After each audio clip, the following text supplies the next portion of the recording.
احنا دلوقتي شفنا الصفات دي كلها وصعب حد يتحملها باستمرار لو صح. هي مش بتقوم.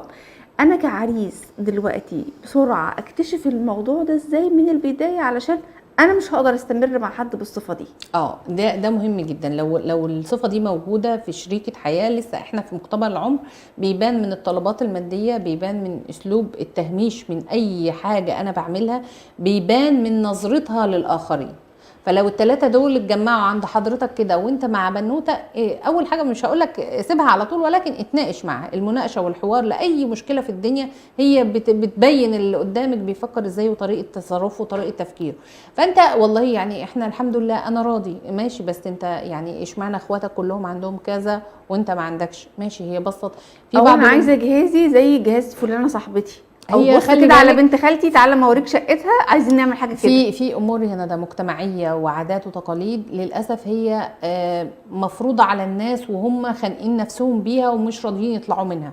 فكره المقارنه بالاخرين، الاخرين اللي هم العيله، فكره المساواه ما تبقاش اقل منهم، فكره التباهي بالمظاهر والتركيز عليها. فدي حاجات ممكن هنقول مش دي الحداقه، ولكن دي بنتكلم بقى ان انا دخلت في اطار ناس بتهتم. انا ما بتكلمش الحداقه دي صفه فيها، انا بتكلم العيله كلها فيها صفات صعبه، وبتكلم الاهتمام بالمظاهر اكتر من الجوهر. كل حاجه يا جماعه بالمعقول. يعني انا مش بقول لك ان انت لما تروح تاخد واحده لازم تتكلم انها مش عايزه شقه ومش عايزه شبكه ومش عايزه ومش عايزه ومش عايزه كده تمام، ولو طلبت لا، كل حاجه بالمعقول والمتعارف عليه ونراعي ظروف بعض.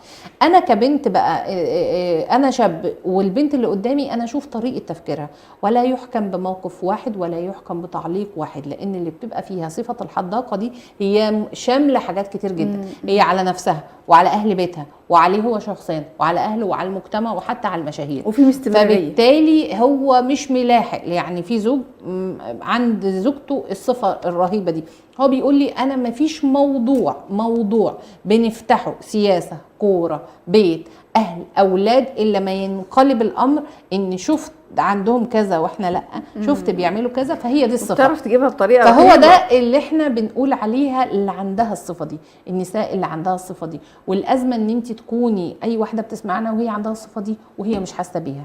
طب انا اعرف ازاي؟ انا براجع نفسي، براجع تصرفاتي، براجع نظرتي للحياه، براجع نظرتي للشخصيات دي. بشوف هو واحده تقول يعني انا نفسي اتجوز حد مرتاح ماديا، هو انا كده حداقه؟ هو انا نفسي ان انا جوزي اغير الغساله عاديه، اجيب غساله ما اعرفش ايه واجيب ايه، هو انا كده حداقه؟ لا يا جماعه، احنا بنشوف الحاجه اللي مبالغ فيها.